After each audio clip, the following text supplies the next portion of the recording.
Bonjour et bienvenue dans le monde de notre vie intérieure. Nous parlons aujourd'hui de la jalousie.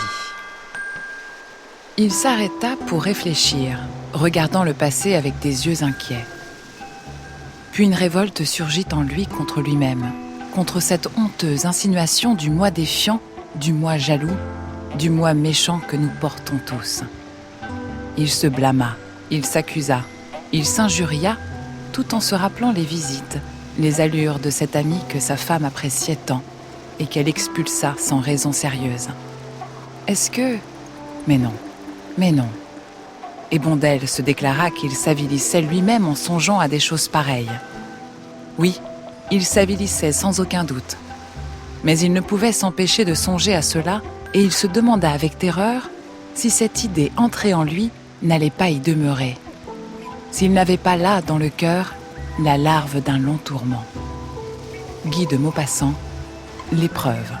On appelle jalousie le sentiment d'attachement possessif, voire exclusif, à une personne qui se réveille à chaque fois qu'elle s'éloigne de nous pour aller vers quelqu'un d'autre. La jalousie survient volontiers dans le cadre de la relation amoureuse, mais elle existe aussi dans toutes les relations. Familiale, un enfant peut être jaloux de ses frères et sœurs, une belle-mère de sa belle-fille. Amicale, professionnelle. Il y a dans la jalousie plus d'amour-propre que d'amour, écrivait La Rochefoucauld.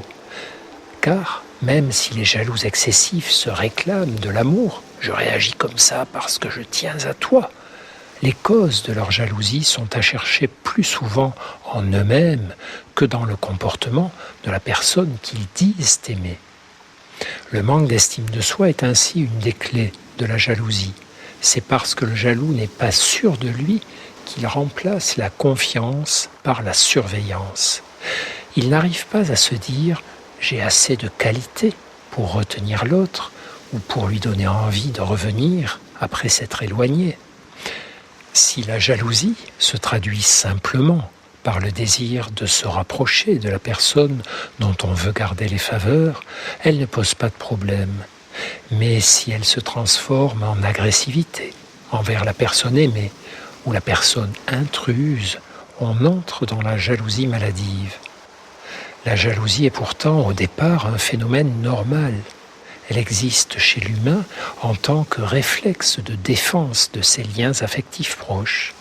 Et, à la condition de l'écouter sans lui obéir, elle peut nous délivrer deux leçons très intéressantes. La première, c'est que nous dépendons de l'amour des autres et que cet amour nous est indispensable. La jalousie est un vestige du besoin initial d'amour total que nous avions en tant que bébé. Sans cet amour exclusif de notre mère, nous serions morts. Mais, même devenus adultes, nous avons tendance à continuer de souffrir de tout éloignement affectif, alors que notre survie n'est plus en jeu.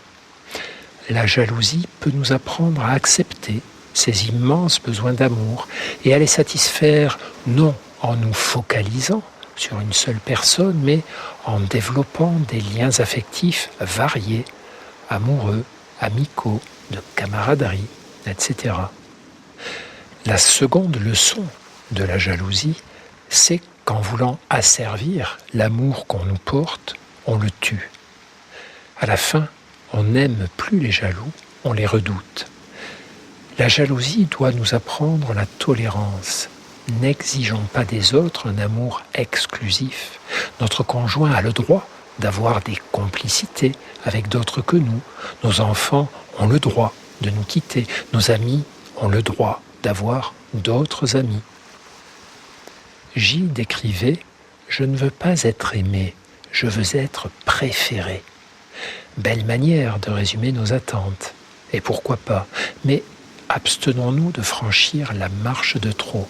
Après le désir d'être aimé, puis celui d'être préféré, surviendra, si nous n'y prenons pas garde, le désir d'être le seul, l'unique objet d'amour. Et de grandes douleurs commenceront pour nous et pour les autres. À demain, et ne perdez jamais le lien avec vous-même.